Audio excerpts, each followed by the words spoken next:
अगर बोले तो गोल्डन एरा उस समय वो एक दौर था जिसको हम बोलते हैं यूनाइटेड स्टेट्स के पर्सपेक्टिव। अगर मैं बात करूं अपने इंडिजिनस इंडिया के पर्सपेक्टिव से, तो शायद हमारा प्लेटिनम एरा है। इस दौर में जितना अपॉर्चुनिटीज स्टार्टअप के लिए, जितने गवर्नमेंट की तरफ से अपॉर्चुनिटीज है, स्कीम्स है, और चाहे हम अगर अभी इस पेंडेमिक की ही बात करें, कोविड की, आप देखिए कि अगर लोगों का आइडिया है, थॉट है, कुछ अच्छा चीज बना के ला रहे हैं, तो अलग अलग department like DST, met, even आपके यहाँ से भी, और आगे कितने आइडियाज को पुश मिल रहा है, 2-2 महीने के अंदर फंडिंग और सपोर्ट जनरेट हो रहा है, चाहे एसएमई है। तो आइडियली अभी हम लोग सोचते हैं कि आगे क्या करना है और आगे किस हिसाब से क्या क्या अपॉर्चुनिटीज हम लोग एक ऐसे बना सकते हैं। अब आप देखेंगे, आई रियली अप्रिशिएट, मुझे बहुत अच्छा लगता है कि गुजरात मॉडल एक ऐसा बन के निकला है कि एक तो हमारे आदरणीय प्रधानमंत्री जी वहां से जैसे करके गए, और आज भी आप देखें जितने कंपनीज होते हैं बाय डिफॉल्ट उसका फर्स्ट चॉइस क्या है, गुजरात बना हुआ है कि आगे जाना है और बढ़ना, और वही एक कल्चर है जो शायद स्टार्टअप और आई हब ये इस तरीके से आगे निकल के भी आ रहा है कि लोग चैलेंजेस को लेते हैं। अब इस त्रासदी ने, या हमारे पास ये पेंडेमिक हुआ, या इस तरीके का एक उदाहरण आया, देखिए इसमें या तो ये है कि मैं सोचूं एज एन एंटरप्रेन्योर कि भाई बहुत बड़ा एक बयार आ गई, एक हवा आ गई है, मुझे कुछ कुछ ऐसा कर लेना चाहिए कि मैं हेल्थ सेक्टर में चला जाऊं, जबकि मेरा कॉम्पिटेंसी नहीं है। तो मुझे ऐसा लगता है थोड़ा पर्सनल तौर पे कि जो एंटरप्रेन्योर है ट्रू, उसमें वो थोड़ा अवॉइड करके एक अपनी कैपेबिलिटी को जरूर देखे। और मैं अक्सर एक उदाहरण देता हूँ, देखिए क्या होता है, अगर माइकल जॉर्डन बास्केटबॉल खेल रहे हैं, राइट, वो उसका कैपेबिलिटी है, और ऐसा नहीं होना चाहिए कि हम ये देखें कि माइकल जॉर्डन अगर उसमें एक्सेल कर गया, एक कि मैं ये ख्वाब बनाऊं कि मुझे वैसा बनना है, दैट इज ओके, लेकिन क्या मैं उसको सोच के, उसकी उपलब्धि को सोच के कहीं डिप्रेशन तो नहीं हो रहा हूँ, डिप्रेशन में तो नहीं जा रहा हूँ, मायूस तो नहीं हो रहा हूँ, तो वो भी नहीं सोचना चाहिए।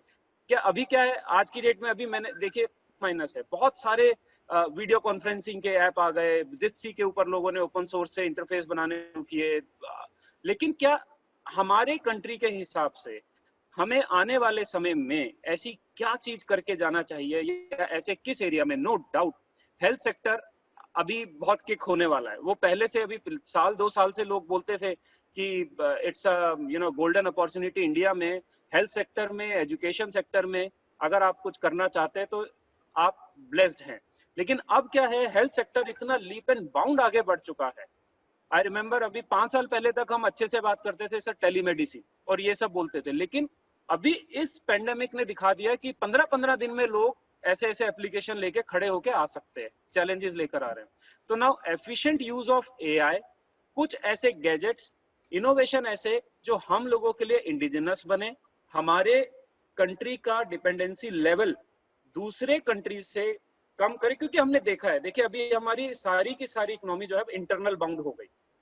हमारे को बाहर से, हम सबको दूसरों के ऊपर अपना डिपेंडेंसी लेवल, दूसरों के ऊपर हम कितना डिपेंड रहते हो, कम से कम करना है। तो खोज करे, इनोवेट करे, नए एरियाज है, हेल्थ सेक्टर है, एआई बेस्ड है। इवन अभी लोग सोचते हैं, अब देखिए एक्सटेंसिबल रियलिटी एक ऐसा एरिया एआई के अंदर आने वाला है, हम अभी सबमर्ज होके काम करने के लिए नहीं सोचते, अभी हमारी कंप्यूटिंग पावर उतनी नहीं पहुंची, लेकिन now the moment 5G enters in, XR होगा, बिल्डिंग बात करेगी, 5G होगा तो आप ऑटोनोमस व्हीकल की भी लोग बात करते हैं, क्या हम सोशल डिस्टेंसिंग के लिए कुछ नए नए चीज कर सकते हैं? तो ऐसे बहुत सारे एवेन्यूज, एरियाज खुलने वाले हैं। एक सवाल है जी कि इसी तरफ से कि स्पेसिफिक एग्जांपल्स मांग रहे हैं, कुछ आपको लगे? ओके, तो सर जैसे अभी सबसे मेजर तो हमारे आप देखें एजुकेशन सेक्टर में, हाँ, हम प्रॉक्टर्ड एग्जाम्स की बात करते हैं, हम लोगों को बात करते हैं कि एग्जामिनेशन लेने के लिए हमारे को क्या, आज भी पेन पेपर का अब चलन खत्म हो सकता है, तो उसको हटाने के लिए क्या इमीडिएटली कोई कंपनी ऐसा सॉल्यूशन ला सकती है कि जो कंट्रोल्ड एनवायरनमेंट में लगे, या फिर हम किसी इंडिविजुअल को हम कैसे एआई बेस्ड डाटा एनालिटिक्स से गॉज करें? सॉल्यूशन कुछ है, लेकिन फिर भी एक सॉल्यूशन 10 सॉल्यूशन के लिए वहां अपॉर्चुनिटी एग्जिस्ट करता है, राइट? सिमिलर फैशन में अभी जैसे हमने बोला, हमारे पास बहुत सारे ये मोबाइल ऐप आए इमीडिएट डायग्नोसिस, क्या ऐसे डायग्नोसिस के लिए हम कुछ और डॉक्टर्स के साथ या हेल्थ में ऐसा कुछ प्रीजम्पशन बॉट्स बना सकते हैं कि जो इमीडिएट हम लोगों को प्री डायग्नोसिस, छोटी से छोटी चीज के लिए हम भागते थे डॉक्टर्स के पास, क्या वो हम हैंडमेड या घर पे होममेड खुद ही कर सकते हैं क्या? ऐसे छोटे छोटे बॉट्स, छोटे एप्लीकेशंस जिसके लिए हमें जाना ही नहीं पड़े, तो ये एक एरियाज है जो कि खुल सकते हैं। हाँ यस यस।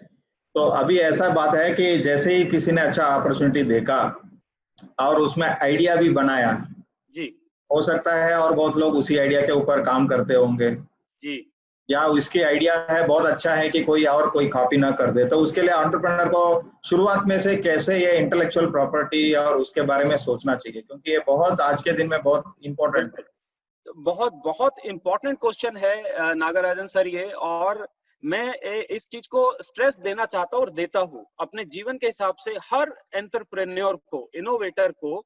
देखिए, आईपी प्रोटेक्शन एक ऐसा है, अगर हम नहीं कराएंगे, ये गांठ बांधने वाली बात है, हम $5 ट्रिलियन इकोनॉमी नहीं बन सकते। ये सोच के रखना है हर चीज में। आप इनोवेशन करिए, उसका आईपी प्रोटेक्ट कराइए। आईपी प्रोटेक्ट कराने से पहले, जैसे अभी नागराजन सर ने पूछा कि आइडिया कोई और या सब कुछ सिमिलर कर रहे हो, बहुत जरूरी होता है मार्केट का प्रायर आर्ट सर्वे, प्रायर आर्ट सर्च करना। मेरे जैसे मिलते जुलते कितने लोग मौजूद है, उनमें से किसकी कमी क्या है। हम लोग क्या करते हैं, देखिए, एक जैसे घर में बच्चा पैदा होता है ना, मेरे को साइकोलॉजी, क्योंकि उस दौर से निकला हूं, तो मुझे लगता है हर कोई जो अपनी कंपनी खोलता है, इनोवेटर होता है, फाउंडर होता है, उसका साइकोलॉजी क्या है कि मेरी कंपनी सबसे अच्छी, मेरा काम सबसे अच्छा। तो हमें वो साइकोलॉजी बैरियर ब्रेक करना है। Excuse me. तो प्रायर आर्ट कराइए और आईपी फाइलिंग के लिए हर हाल में जाइए।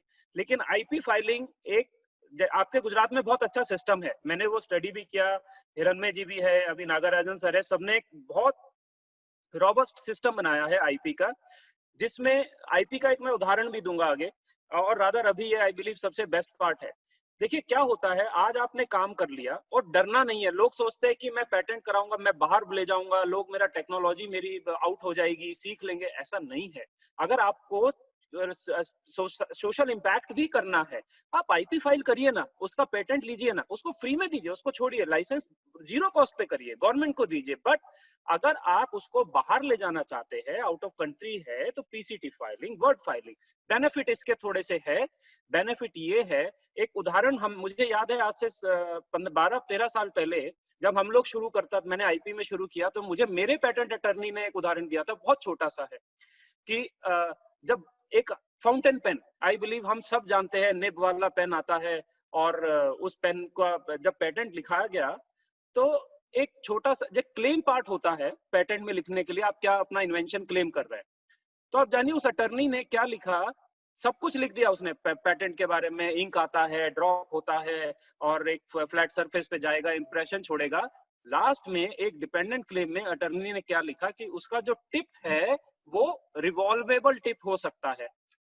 एंड आप सबको बहुत ज्यादा अचंभा भी होगा जान के, उस जमाने तक रोलर पेन नहीं आता था, बॉल पॉइंट पेन नहीं आता था, लेकिन उसके 5-7 साल बाद जब बॉल पॉइंट पेन आया, तो वो बिलेनियर बना जिसके पास। तो मेरा उदाहरण देने का मतलब क्या था, आप आईपी कराए, आईपी फ्यूचरिस्टिक कराए, आप आईपी कंसल्टेंट्स अपने ऐसे ढूंढे अपने साथियों के साथ मिलकर कि फ्यूचरिस्टिक हो, प्रोटेक्शन अच्छा हो, इकोनॉमी में बहुत ज्यादा स्ट्रॉन्ग उसको स्ट्रेंथ मिले।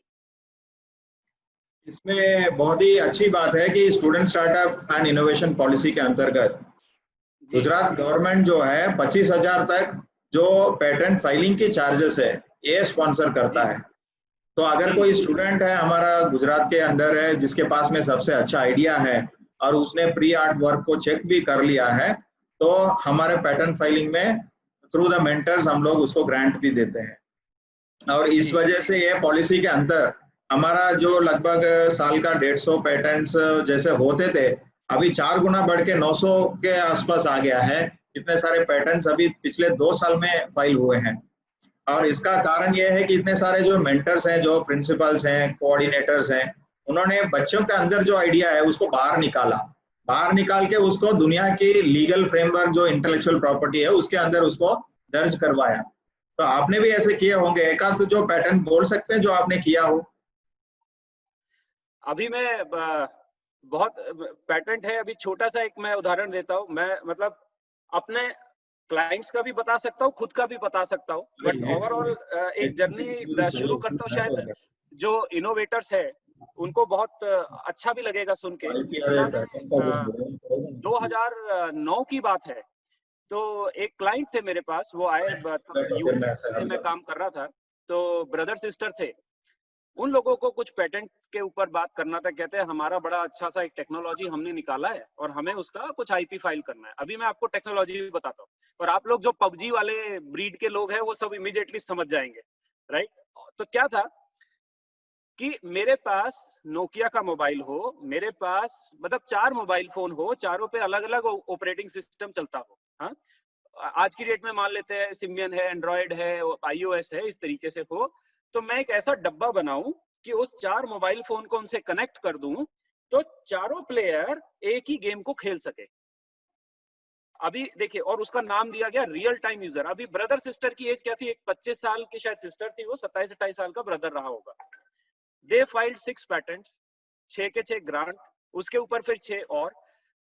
नागराजन सर, आप भी यूल बी सरप्राइज्ड, एक बहुत अचंभा, विद इन 1.5 ईयर उनका, जब से वो पब्लिकेशन एंड ग्रांटिंग जैसे जैसे बढ़ा, 888 करके इंटरनेशनल गेमिंग कंपनी ने उनको $18 मिलियन में खरीदा विद इन 1.5 to 2 ईयर्स। तो ये पैटेंट का जर्नी है। दूसरा, अभी पैटेंट्स के जर्नी में ऐसे है कि हर छोटी से छोटी चीज हमारे देश के लिए, अब जैसे मैं एक अपना एस्पेक्ट बताता हूँ, दुनिया को थोड़ा सा पीछे हटके देखिए।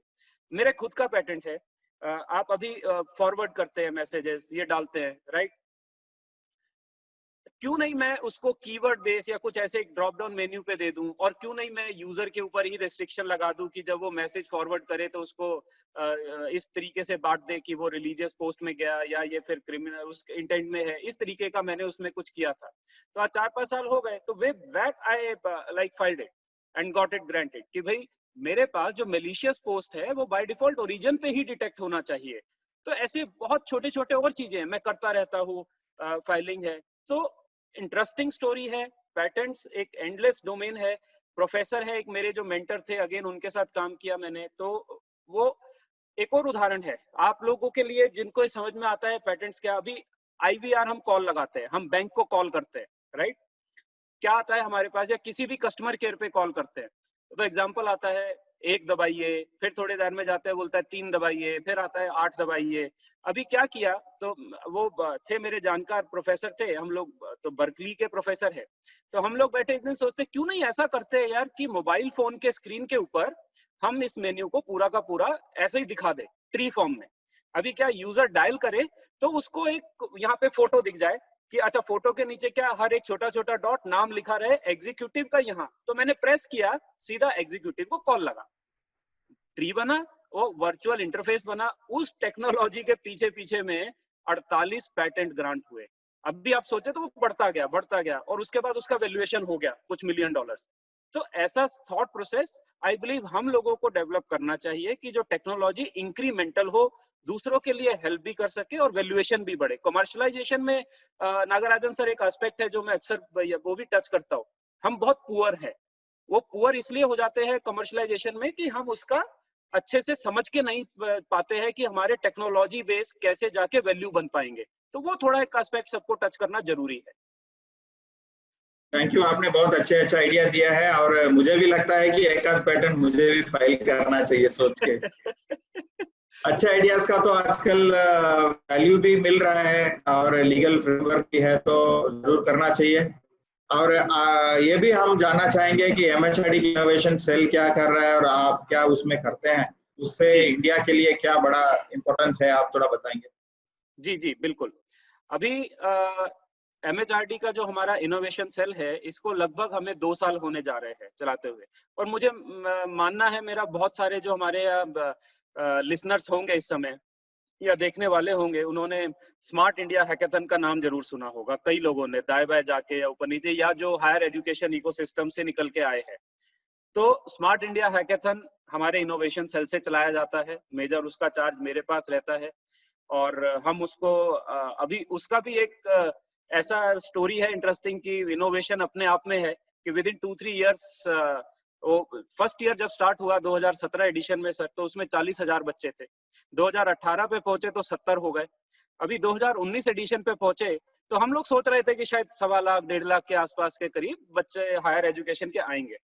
और आप लोग सरप्राइज हो गए उसका डेटा सुन के। जैसे अपना शेयर मार्केट में वो टिकर चलता है लास्ट डे पे कि आज मार्केट बूम पे चल रही है, शेयर हिट हो रहा है। रात को 12 बजे का कट ऑफ टाइम था और हम लोग बैठे थे, हमारा सर्वर हर 10 मिनट पे क्रैश होता था सर, क्योंकि हमने एनविजन ही नहीं किया था। डाटा ऐसे चल रहा था सर, 1.5 लाख, 2.25 लाख, 2 लाख, 2.5 लाख, 3 लाख, अल्टीमेटली वो जाके कुछ 3.5 सवा 3 लाख के ऊपर स्टॉप हुआ 12 बजे। तो इतना पार्टिसिपेशन हमें मिला। और आज की डेट में सर वो 4th एडिशन ऐसा हो गया कि हमारा ट्रैक्शन कहीं ना कहीं 7 से 8 लाख बच्चों तक पहुंचा और वर्ल्ड का बिगेस्ट ओपन इनोवेशन मॉडल वो बन चुका है। That is one. अभी उसको बता सकते क्या है। फिर अनदर हमने एक IICs एस्टेब्लिश किए। तो हमारे पास बहुत बड़ा अच्छा एक टीम है, मेरे कलीग है अभय जेरे हैं, फिर हमारे साथ और पूरा नीचे टीम है जो हम उस तरीके से काम करते हैं। एक इंस्टीट्यूशन इनोवेशन काउंसिल नाम से हमने क्या सेल स्थापित किए हैं जगह जगह कॉलेज में। तो इस समय 1600 के आसपास सेल है सर कंट्री में। गुजरात में भी कई जगह है, कई कॉलेजेस है। उसमें से हमने क्या सोचा कि अभी बच्चा ट्रेडिशनल एजुकेशन लेता है और उसको जब तक हम चेंज करेंगे, नए सब्जेक्ट्स लाएंगे, तो थोड़ा टाइम भी निकलता है। क्यों नहीं ऐसा एक सप्लीमेंट बना दिया जाए, टॉप अप किया जाए।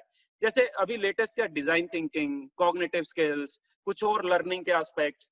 तो ऐसे क्यों नहीं हम बच्चों को दे कि जिससे बच्चे जो है इमीडिएट क्विक वर्ड में नए नए उसको सीखना शुरू करे, उससे आगे भी बढ़ना शुरू करे। तो ये सब हम IIC से हमने एस्टेब्लिश करना शुरू किया है। फिर हमने इनोवेशन एम्बेसडर ट्रेनिंग शुरू किया। वो भी हमने क्या सोचा, देश भर में अभी 4 से 5,000 6,000 अपने एक्सपर्ट्स तैयार करो, फैकल्टी मेंबर्स तैयार करो, ताकि अभी क्या हो कि जो बच्चा है, आप जानिए वो क्या अपना कैनवास लेके आता है, हाँ, और उसको जब अगर उसके फैकल्टी को ही नहीं पता है कि एक बिजनेस कैनवास क्या होता है, तो वो क्या गाइडेंस करेगा। तो इसलिए वहां भी हमने एक थोड़ा सा टच बेस किया। फिर बूट कैंप क्या होता है, हमने कहा स्टार्टअप का बच्चा बाद में लगाएगा, पहले इनके फैकल्टी को लगाओ। एटलीस्ट कॉलेज में 2-2 फैकल्टी, 3-3 फैकल्टी, उनको पता होना चाहिए। फिर हमने एक आर्या नाम का रैंकिंग है हमारे यहाँ से चलता है, Atal ranking of institution on innovation achievement. अच्छा, हम उसमें क्रिटिकल क्या देखते हैं, कोई इंस्टीट्यूशन जो है वो इनोवेटिव कितना है, वहां से इनोवेशन क्या, इनपुट, प्रोसेस, आउटपुट। अभी कंप्यूटर वाला आदमी हो तो मुझे क्या समझ में आता है, इनपुट के बाद प्रोसेस हुआ तो आउटपुट का है, नहीं तो मेरा प्रोग्राम कंपाइल नहीं हुआ। तो हमें आउटपुट भी चाहिए। तो कितने पेटेंट गए, कितना फंड आया, उस फंड से आपने आउटकम क्या लेकर आए। तो ऐसे चीज है। अभी एक नया करने जा रहे हैं। क्या हमने महसूस किया सर, इस ये पेंडेमिक का हमारा ऑब्जर्वेशन था। हमारे पास बहुत स्टार्टअप है ना। और फिर से मैं एक्लेम करता हूँ, गुजरात में आप लोग वो काफी कुछ कर चुके हो, उसका उदाहरण लिया है मैं। I am on this platform itself I am appreciating. तो अभी उसको नेशनल लेवल पे हम कैसे ले जा रहे हैं कि कितने देश में हमारे पास इतने कॉलेजेस है, इतने अलग अलग हायर एजुकेशन के कॉलेजेस के लोग स्टार्टअप करते हैं, लेकिन उनका पता ही नहीं है कौन आदमी कहाँ क्या कर रहा है। कोई साइलोस में कुछ काम करता है, किसी को सपोर्ट देना हो तो हम नहीं दे पाते हैं। ये हमारा चैलेंज है। वो स्टेट लेवल पे बहुत अच्छा चला, लेकिन नेशनल पे कुछ था नहीं। तो इमीडिएट हम ऐसा कुछ करने जा रहे हैं कि सीग्रीगेटेड कैटेगरी वाइज, उसमें पता हो एग्रीकल्चर में चाहिए तो ऑन अ फ्लाई किस कॉलेज में कहाँ क्या काम हो रहा है, कनेक्ट करो, आगे बढ़ाओ। तो ऐसे कुछ कुछ आयाम हम कर रहे हैं। साथ में हमने सर एक चीज क्या किया है, इंटरनेशनल एक्सचेंज है। अपने लोगों को हम साउथ कोरिया कुछ को लेके गए, बडिंग एंटरप्रेन्योर को, कुछ को कनाडा लेके गए, लेडीज को खासतौर से वो वुमेन स्पेशल कोर्स था जिसमें ले गए कोहॉर्ट्स में। तो और अभी हम कुछ इंक्यूबेशन का सपोर्ट भी कोशिश कर रहे हैं फंड जनरेट करके। अच्छा, एक और चीज है, ये सारा कुछ स्टार्टअप मोड में है सर। अगर हम बात करें तो बड़ा मिनिमल फंडिंग पे हमने ये सब क्रांति कह लीजिए जगाई, लेकिन अब हम बोलते हैं कि जो स्टार्टअप आगे आए उनको कुछ तेल पानी चाहिए। तो इंक्यूबेशन के लिए एक स्कीम बना के कि क्या 10-10 लाख रुपए तक हम उनको मोटिवेशन देके सीड मनी, क्या कुछ ऐसा ग्रांट दे सकते हैं, वो चल रहा है। तो this is all something we have achieved in past precisely 1 साल 10 महीने में लगभग। बहुत बढ़िया काम हो रहा है और ऑलराउंड काम हो रहा है। जैसे आपने बताया साइलोस जो ब्रेक करना है, तो student startup and innovation policy में 2 मेन चीज है। एक तो पाइपलाइन बढ़ानी है, आइडियाज की पाइपलाइन। तो बच्चा जो 17 साल का है और कॉलेज में आता है, पूरा हमारे 20-25 लाख के बच्चे हैं, सब लोग इसके अंदर जुड़ते हैं। तो आपकी इनोवेशन पाइपलाइन में बेस बड़ा होता है तो ऊपर जो आइडियाज आते हैं वो ज्यादा आते हैं। दूसरा, साइलोस ब्रेक करने के लिए ये student startup and innovation policy के अंदर दो कॉलेजेस, दो यूनिवर्सिटीज या दो कोई भी institutions across domains, across departments, वो लोग भी अच्छा से प्रोजेक्ट भी बना सकते हैं। तो इतना ये साइलोस के बारे में तो बहुत ही इम्पोर्टेंट है कि हम एक दूसरे के स्ट्रेंथ के ऊपर काम करें, आपने सही बताया है। तो अभी और आगे बढ़ते हुए हम थोड़ा सा एक टॉपिक थोड़ा सा मोड़ लेते हैं कि आपका जो बैकग्राउंड है, आप पुष्कर से बिलोंग करते हैं, तो पुष्कर से दिल्ली तक की जो जर्नी आपने पहले से जो बताई, उसमें आपके चाइल्डहुड के बारे में थोड़ा बताइए, कैसा था? अरे सर, बिल्कुल टच कर दिया। तो अच्छा, बैकग्राउंड कुछ ऐसा रहा कि दो my father started pretty early from Pushkar. अभी सिचुएशन ऐसी है कि वो जनरेशन पे है, मतलब एक एंटरप्रेन्योरशिप या स्किल वो यहाँ से नहीं, वो मेरे फादर के टाइम से शुरू हुआ, because my father has not seen his father as such. तो मेरे पिताजी शायद 2.5-3 साल के रहे थे, तो उनके पिताजी पूरे हो गए। तो वो अपना थोड़ा जैसे मजबूरी में है, छोटेपन में 5-6 भाई स्टैंडर्ड स्टोरी करके डिप्लोमा ITI किया उन्होंने, एंड ही मूव्ड आउट। थोड़ा मेहनत किया, आगे बढ़े। अच्छा, गर्मी की छुट्टी होती थी, मुझे आज भी याद है, हम लोग गांव जाते थे, तो हमारे जो दादी या हमारा जो कहने के लिए घर था, वो एक किराए का कमरा था 6 foot by 10 foot. I am letting it open out here. और आप ये जानिए कि जो बैकग्राउंड था उसमें हमारे पिताजी या उनके हमारे ताऊ चाचे या भाई जैसे थे, वो हमारी अम्मा ने, दादी ने उनको पढ़ाया। और हमारी जो दादी थी मेरी, she was a PN in a government school, और वो अकेली लेडी थी जिसने वो सब पाला। और ये उनका एक ख्वाब था, उनका ड्रीम था। आई रिमेम्बर, मुझे बहुत शौक था कि मुझे फौज में जाना है, मुझे आर्मी ज्वाइन करनी है, तो +2 करके कुछ भी मुझे एनडीए करना है, मुझे एनडीए करके जाना है। तो देन नाउ व्हाट हैपेंड, उन्होंने मुझे बोला कि नहीं, मैं चाहती हूँ कि तू गांव से पहले एक इंजीनियर बने। तेरे पापा तो कुछ ITI किए थे, बट तुझे इंजीनियर बनना चाहिए। तो जाते थे छुट्टियों में। जबकि मैं लोगों से बताऊं कि बैकग्राउंड ऐसा भी था कि मैंने भी जीवन में छुटपन में बकरी भी चराई है, उसको बाड़े में भी छोड़ा है। और भूख लगती थी तो सीधा का सीधा, ऐसा नहीं है कि कुछ और नहीं मिलता था तो सीधा बकरी के थन से दूध वहीं से पिया है, क्योंकि कुछ और नहीं मिलता था। तो खैर, आगे बढ़ते हुए जब जैसे पहुंचे, तो आई क्रैक्ड इंजीनियरिंग में भी दाखिला हुआ, लेकिन वो अपना वो नहीं छोड़ा। आज भी गांव में घर है, आज भी मैं हर 6 महीने में वहां जाता हूँ। वो टूटा फूटा है, जैसे अब उसको अपना बना लिया है, बड़ा किया है। जर्नी हो गया, यहाँ पहुंच गए, धीरे धीरे बढ़ गए, पर मैंने कभी एजुकेशन नहीं छोड़ा। और कॉलेज के साथ साथ अभी घर को भी सपोर्ट किया, बढ़ाया आगे। और बस ऐसा ही है, आगे अभी चल रहा है। अभी आपको बस इतना अचीवमेंट जरूर है कि आज मेरे पेरेंट्स जो है वो यूएस में रहते हैं। They are US citizens. मैं यहाँ रहता हूँ, मैं देश सेवा करता हूँ, बट मैंने उनको अभी, क्या था, कुछ साल पहले मेरे फादर पेशेंट है, मैंने बताया था, पार्किंसन है, तो वहाँ घर में उधर सुख सुविधा ज्यादा रखी है, तो वहाँ उनको आराम मिलता है। बट स्टिल यहीं से वो सब मैनेज करता हूँ। तो this is how something we are planning life. And I don't want to brabble about anything, but एक मेरा मानना है कि हर एक इंसान के जीवन में अपने अपने कष्ट होते हैं, तो उसको अपना स्ट्रेंथ बनाना चाहिए। उसके ऊपर बैठ के डिप्रेस नहीं होना चाहिए। हर दिन नया दिन होता है। अपने को ये नहीं पता होता है, देखिए कि अभी ये पेंडेमिक भी हुआ, हम लोग कितने, एक ह्यूमन रेस है, कितना हमारा बैकग्राउंड कैसा है या थॉट प्रोसेस कैसा है। चाइना में हो रहा है, लेकिन हम क्या सोच के जाते हैं, हमें नहीं होगा, हम तो इंडिस्पेंसेबल है, राइट। इस तरीके की चीजों को, ऐसे चीजों से बाहर आना चाहिए।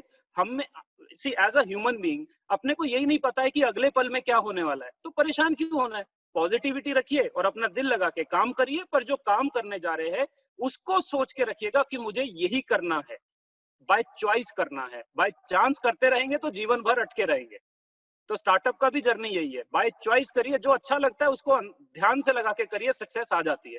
Money is always an offshoot, है ना, ये ध्यान रखिए। ठीक है, मैं गुजरात में बात कर रहा हूँ, कहना बड़ा मुश्किल होता है, मेरे मारवाड़ में भी बड़ा मुश्किल है, पर money is an offshoot, money is a by product, वो आ जाता है।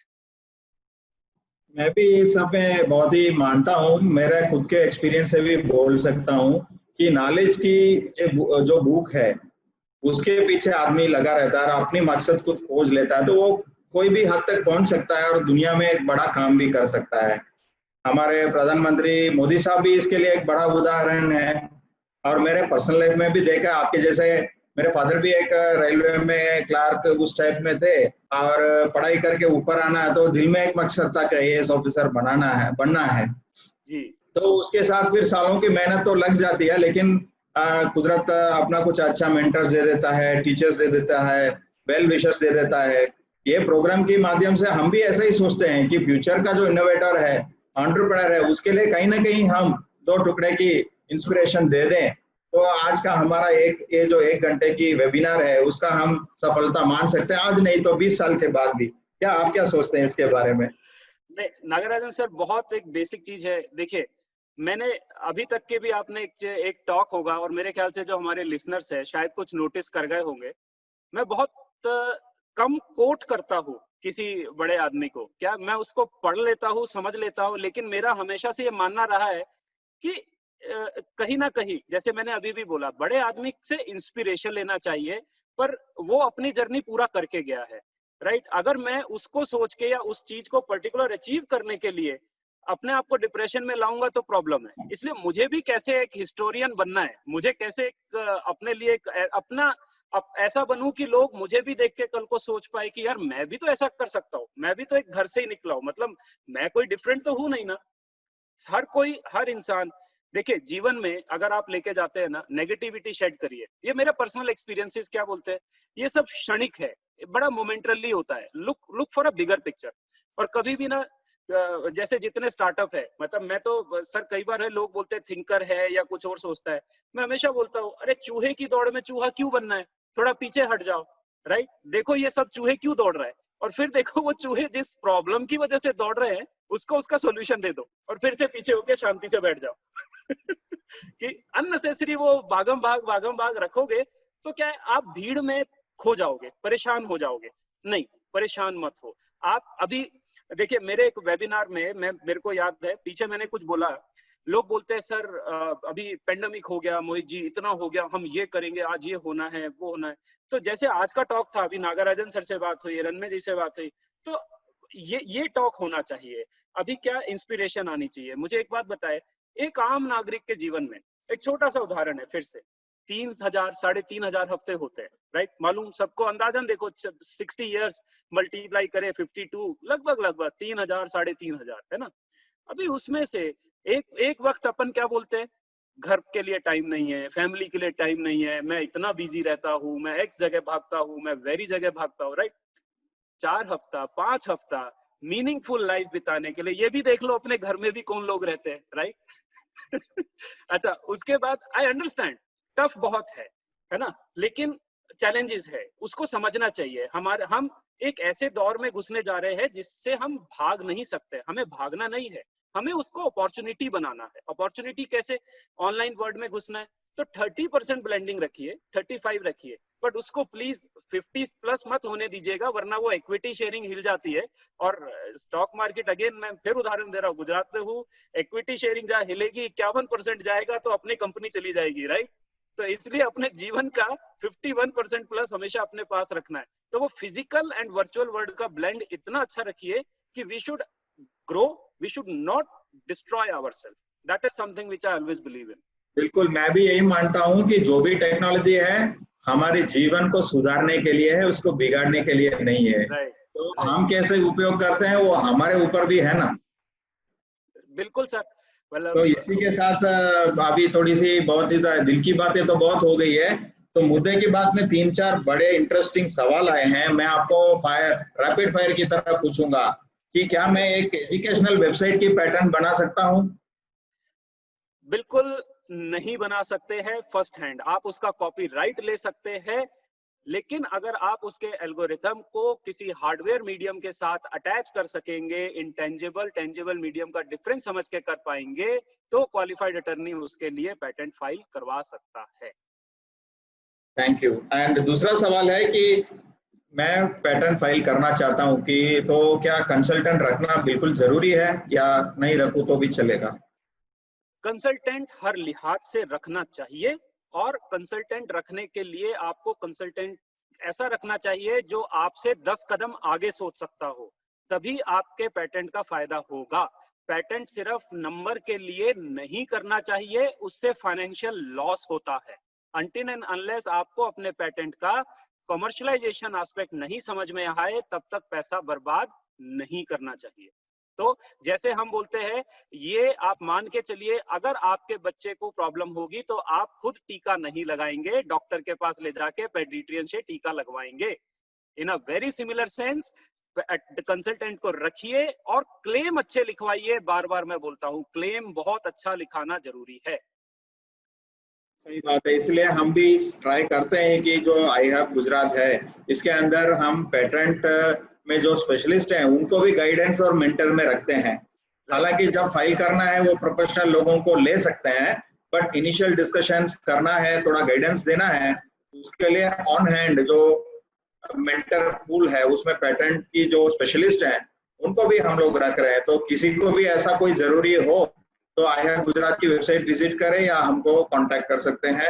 अभी आता है नेक्स्ट सवाल आपके लिए, शायद कठिन भी हो सकता है कि पेटेंट फाइल करने के बाद फाइलिंग और पेटेंट ग्रांट होने तक के बीच में गैप बहुत ज्यादा है, उसमें कभी कभी रिजेक्ट भी हो सकता है, तो उसमें उसके लिए क्या करें या वो कैसे हम अवॉइड कर सकते हैं?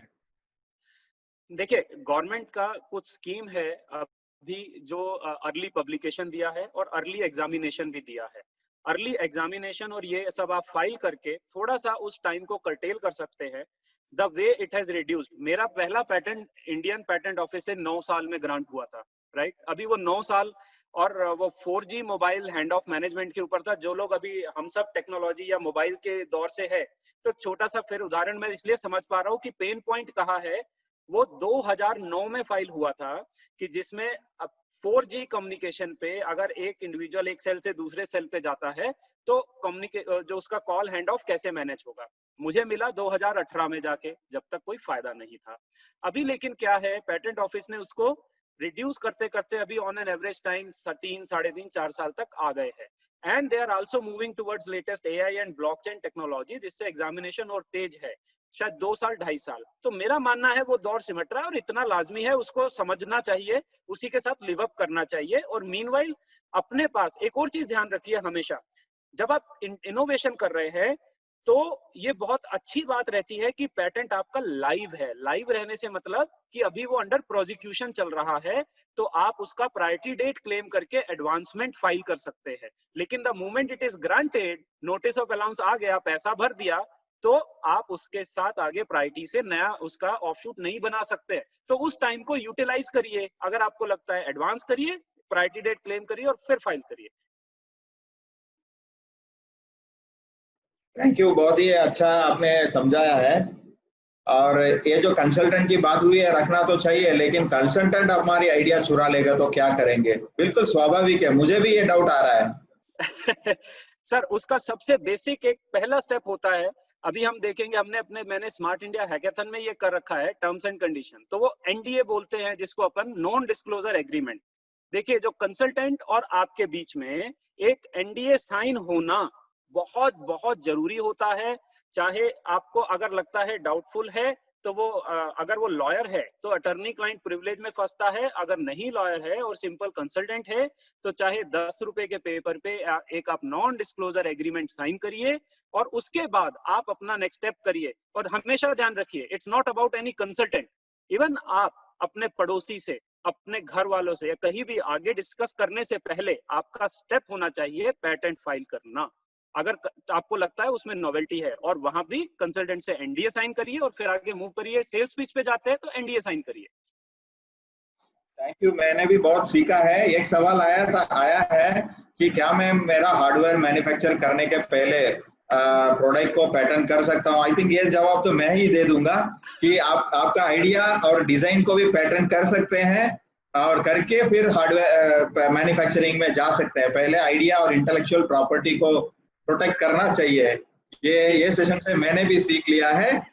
और मोहित जी, मेन बात ये है कि हमारे पास इतने बड़े फौज है जिन्होंने 3-4 हैकाथन खुद ऑर्गेनाइज किया है।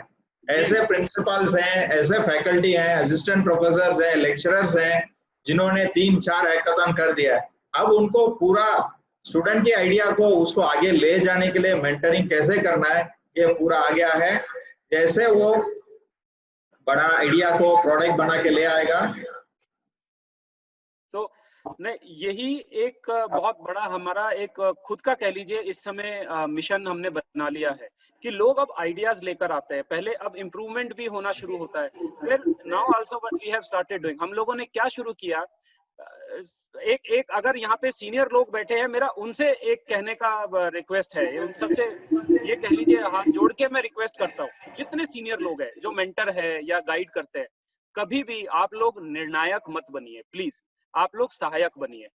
जिस दिन आप निर्णायक बनने के मोड में आते हैं, उसी दिन आप उस इनोवेशन को किल कर देते हैं।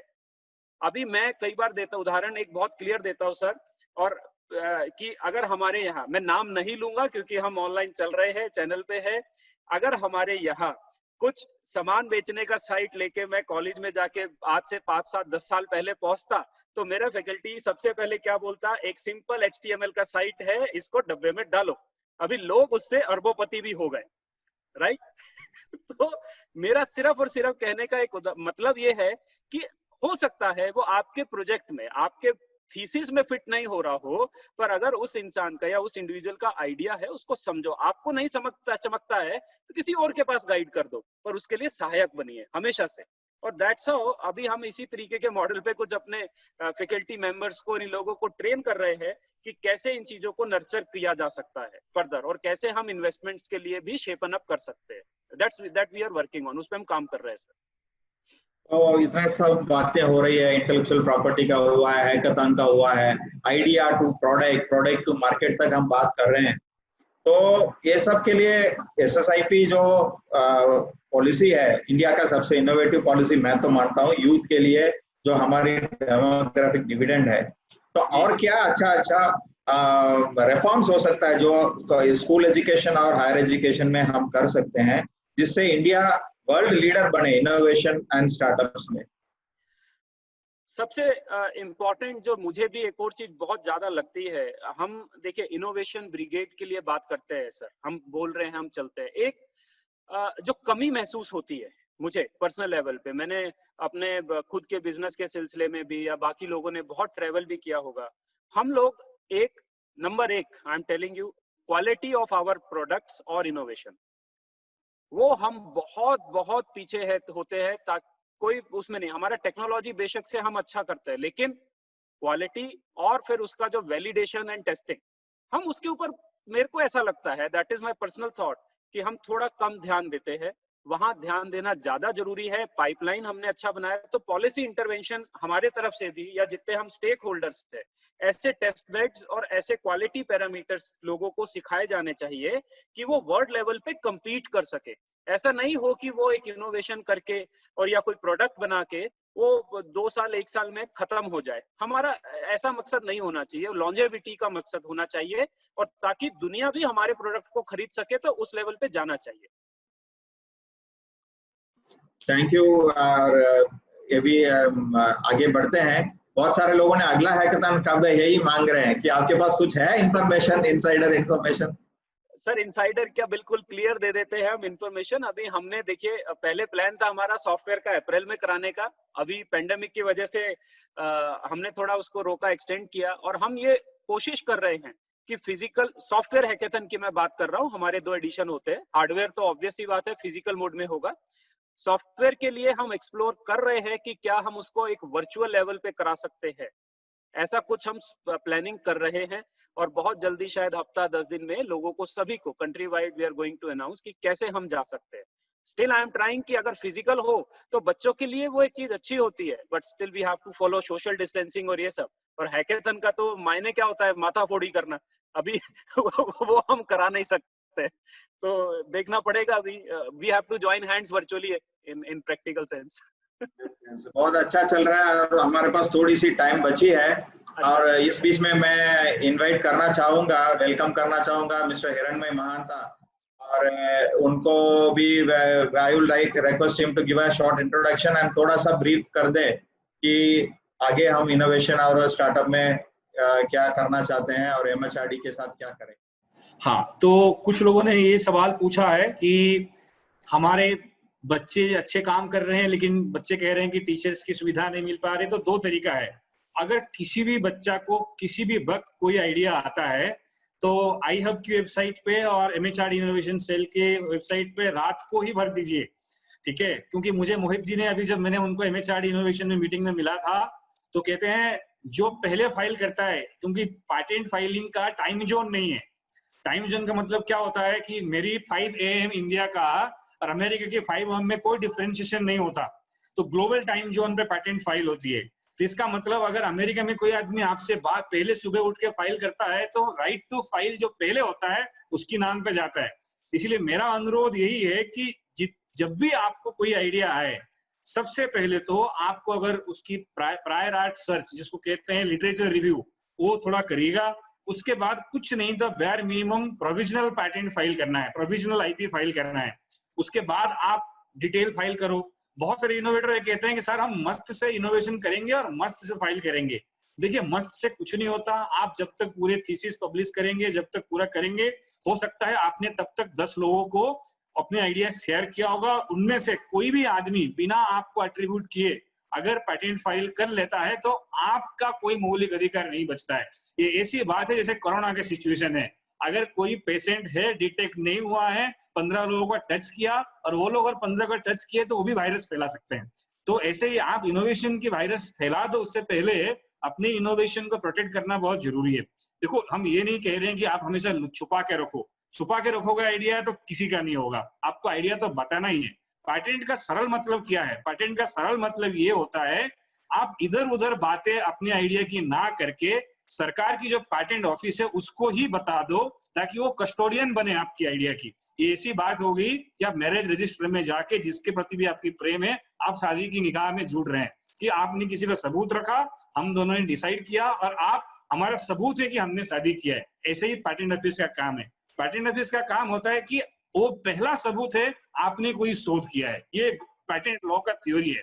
तो इसीलिए आप इधर उधर ना बोल के सबसे पहले आपको पेटेंट ऑफिस को इन्फॉर्म करना है, प्रोविजनल फाइल करना है। और खास करके जो यूनिवर्सिटी के विद्यार्थी हैं, इस ग्रुप में जो लोग हैं, उनको ये ध्यान रखना पड़ेगा। बहुत सारे यूनिवर्सिटी आपको डिग्री की नाते कहता है कि आप अपने थीसिस सबमिट कर दो, थीसिस सबमिट करने के बाद जो करना है आप कर लो। लेकिन आपको मैं बता दूं, और ये बात गुजरात की स्टेट पेटेंट पॉलिसी में, IP पॉलिसी में प्रिंसिपल सेक्रेटरी मैडम की नेतृत्व में जो कमेटी बनी थी उन्होंने क्लियर किया है, हर एक यूनिवर्सिटी को इंटीमेशन भी गया है, जिस दिन आप अपने थीसिस सबमिट कर देते हैं उस दिन से लीगली वो डॉक्यूमेंट पब्लिक एक्सेस हो जाता है। मतलब आप जब भी थीसिस सबमिट करते हो, प्रोजेक्ट हो, हॉबी प्रोजेक्ट हो, इनोवेशन हो, कोई पेपर हो, जिस दिन आप अपने थीसिस सबमिट कर देते हो उस दिन आप लीगली अलाउ कर देते हो कि आप इसको पब्लिक के लिए बांट सकते हो। इसीलिए अगर आपको अपने मौलिक अधिकार बचाना है और आपकी यूनिवर्सिटी और कॉलेजेस की जो अथॉरिटी आज सुन रहे हैं उनको एक प्रोसेस बनाना होगा। ये गाइडलाइन MHRD का IPR सेल जो मोहित जी लीड कर रहे हैं और स्टेट गवर्नमेंट की जो इनोवेशन IPR सेल है IHUB का, इन्होंने क्लियर बताया हुआ है। और ये बात आपको यूनिवर्सिटी को अथॉरिटीज को भी बताना होगा। अदरवाइज अगर आपने कोई थीसिस बनाया, आपने कोई प्रोजेक्ट बनाया, आपकी प्रोफेसर ने आपको A+ ग्रेड दे दिया और उसके बाद वो 50 पन्ने की कागज लाइब्रेरी में रख दी और आपकी कोई दोस्त उस लाइब्रेरी के कागज को उठा के अगर IP फाइल करता है, he is liable to get IP for his name. इसलिए आपको ये बेसिक चीजों की ध्यान रखना पड़ेगा। ये बहुत ही सरल चीज है, हम लोग के अंदर अवेयरनेस नहीं होती है। जैसे कोरोना में होता है ना, हम सब्जी वालों को पकड़ लेते हैं, हम किसी को पकड़ लेते हैं। तो ये बहुत बहुत छोटी सी चीज है जिसको हमको समझना चाहिए कि बेसिक मूलभूत आधार का क्या है। तो हम लोगों ने, मोहित जी, सबसे गुजरात पहला स्टेट है जहां पे कोई भी विद्यार्थी का कोई भी इनोवेशन किसी भी स्टेज में, चाहे स्कूल में हो, कॉलेज में हो, हम लोग तुरंत अगर वो हमको नोटिफाई करता है एक लिटरेचर रिव्यू के साथ कि मैंने जो काम किया है ये मौलिक है, एग्जिस्टिंग काम से मेरा ये अच्छा है, तो हम तुरंत उसकी प्रोविजनल फाइलिंग करने का व्यवधान किए हैं। हम लोग ministry of commerce and industries की जो एम्पैनल पेटेंट एजेंट्स हैं उनको एम्पैनल किए हुए हैं। इनोवेटर्स को तुरंत फैकल्टी की मदद लेके या तो गुजरात गवर्नमेंट की जो पेटेंट सेल है IHUB में उसको कंटैक्ट करे, या तो अपने यूनिवर्सिटी की पेटेंट सेल को या IP सेल को कंटैक्ट करे और उसको आगे ले जाए। तो थोड़ा सा ध्यान रखने की जरूरत है इन इनोवेशंस को आगे लेने के लिए।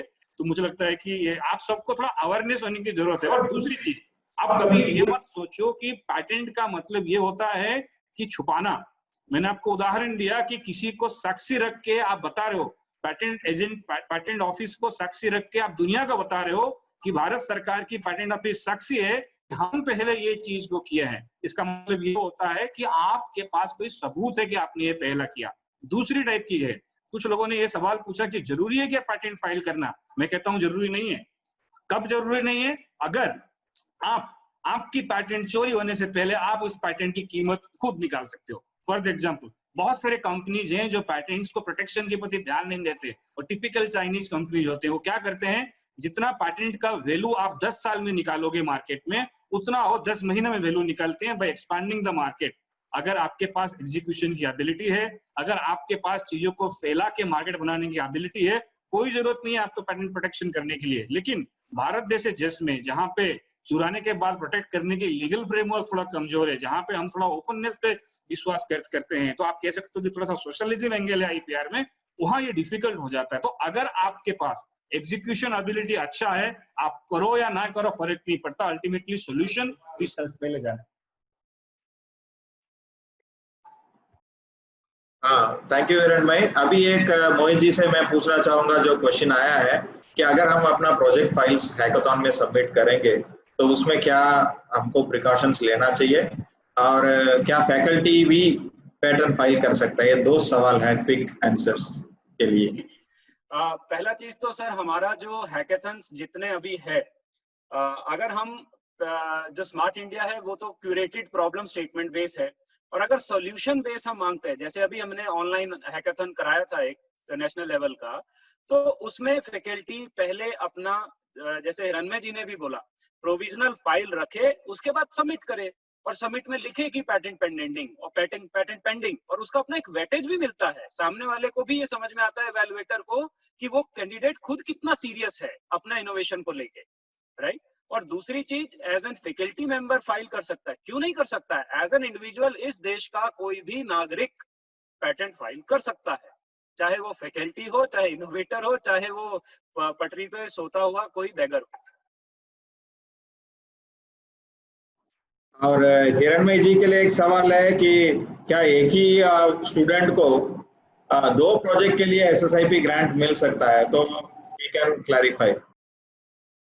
मैंने इंटरेस्टिंगली कल रात को जो स्टेट की व्हाट्सएप ग्रुप है उसमें मैंने यही चीज शेयर किया था, जब मैडम क्यूरी को 2 बार नोबेल प्राइज मिल सकता है, एक बार केमिस्ट्री में, एक बार फिजिक्स में, तो फिर तुमको 2 प्रोजेक्ट में काम करने के लिए कौन रोक सकता है? सो बहुत सिंपल लॉजिक है स्टेट का, पॉलिसी का। आप एक टाइम में एक इनोवेशन का टीम लीडर बन सकते हो, लेकिन आप 10 जन भी साथ लड़ सकते हो। ये हमने इसीलिए कम्युनिकेट किया है कि if you are a leader, you have a responsibility of solving that problem. So you can lead one team, but you can be a part of multiple team. Doesn't matter. I mean, the best amount of innovations are happening in interdisciplinary areas. तो आप multiple projects पे कर सकते हैं.